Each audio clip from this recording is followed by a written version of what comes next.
નમસ્કાર ખેડૂત મિત્રો, આજે તારીખ 24 જૂન 2026 ને આજે આપણે સવારની મહત્વની હવામાન અપડેટની અંદર માહિતી મેળવીશું.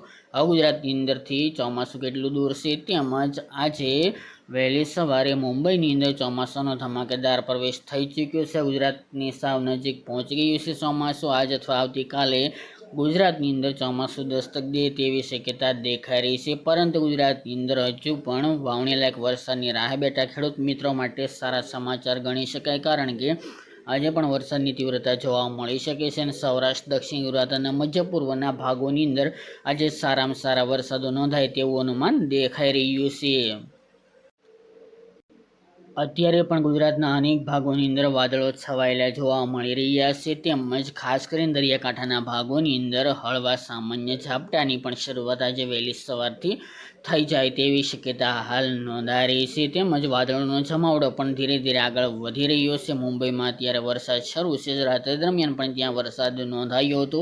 હવે ગુજરાતના અન્ય વિસ્તારની અંદર વરસાદની શક્યતા હાલ તો ટોળાઈ રહી છે, જોવા મળી રહી છે. આજે પણ દિવસ દરમિયાન વરસાદની શક્યતાઓ ક્યાં ભાગોની છે અંદર રહેલી છે તેની વાત કરવામાં આવે તો ખાસ કરીને સૌરાષ્ટ્ર, દક્ષિણ અને પૂર્વ સૌરાષ્ટ્ર, જેમાં ભાવનગર, તળાજા, મહુવા, જેસર, બગદાણા એ વિસ્તાર, ઘોઘા હોય, શિહોર તાલુકો, તેમજ વેરાવળ, ઉના, રાજુલા, ખાંભા, અમરેલી, બાબરા, સાવરકુંડલા, મહુવા આસપાસના ભાગો, જે દરિયાઈ પટ્ટી છે, તેમજ જૂનાગઢના એકલ દોકલ ભાગો અને રાજકોટના 1-2 વિસ્તારની અંદર સારામાં સારા વાવણી લાયક વરસાદો ત્યાં પણ જોવા મળી શકે છે. આ સિવાય દક્ષિણની અંદર ડાંગ, આહવા, સુરત, બારડોલી, વલસાડ જિલ્લો તેમજ સાપુતારા એ વિસ્તારના ભાગો, ત્યારબાદ આગળ નીકળીએ તો ભરૂચ જિલ્લો તેમજ તાપી, નર્મદા જિલ્લો, આ સિવાય મધ્ય પૂર્વના ભાગો, જેમાં દાહોદ સુધીના ભાગો, ગોધરા, વડોદરા, અમદાવાદના એકલ દોકલ વિસ્તારની અંદર પણ આજે ઝાપટાની શક્યતા હાલ નોંધાઈ રહી છે. આ સિવાય કચ્છના એકલ દોકલ વિસ્તાર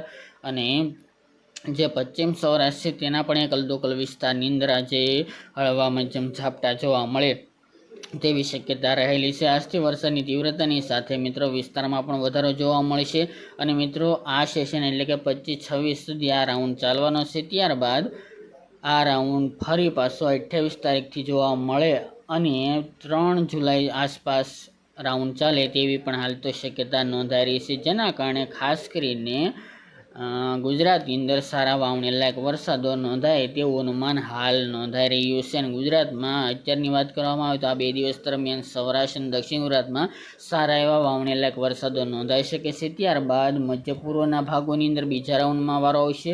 કચ્છના મોટાભાગના ભાગો અને ઉત્તર ગુજરાતના મોટાભાગના ભાગોની અંદર આગામી જુલાઈ મહિના દરમિયાન સારામાં સારા વાવણી લાયક વરસાદો નોંધાય આ ભાગોની અંદર તેવી હાલ શક્યતા નોંધાઈ રહી છે. બાકી સૌરાષ્ટ્ર અને દક્ષિણ ગુજરાતની અંદર આ સેશનની અંદર સારામાં સારા વરસાદો નોંધાય અને વાવણી લાયક મોટાભાગના વિસ્તારની અંદર જોવા મળે વરસાદો તેવી હાલ શક્યતા નોંધાઈ રહી છે. ગઈકાલની મિત્રો વાત કરીએ તો ખાસ કરીને સૌરાષ્ટ્રના ગોંડલ વિસ્તારની અંદર ખાસ તો ભારે વરસાદ નોંધાયા હતા. તે સિવાય ઉના, રાજુલા વિસ્તાર, ખાંભા, બાબરા જે અમરેલીનો વિસ્તાર છે તેની સાથે ભાવનગરના એકલ દોકલ વિસ્તાર અને દક્ષિણ ગુજરાતની અંદર સુરત, વલસાડ સહિતના ભાગોની અંદર ગઈકાલના રોજ સારામાં સારો વરસાદ નોંધાયો હતો. આ સિવાય રાજકોટના ભાગોની અંદર પણ સારામાં સારો વરસાદ નોંધાયો હતો. આજે પણ દક્ષિણ ગુજરાત, મધ્ય પૂર્વના ભાગો અને સૌરાષ્ટ્રની અંદર સારામાં સારા વરસાદો આજે દિવસ દરમિયાન જોવા મળે તેવી શક્યતા રહેલી છે. જ્યારે ખાસ કરીને વાદળોનો જમાવડો ખૂબ જોવા મળી રહ્યો છે, વરસાદનું જોર પણ વધુ જોવા મળી રહ્યું છે. તે મુજબ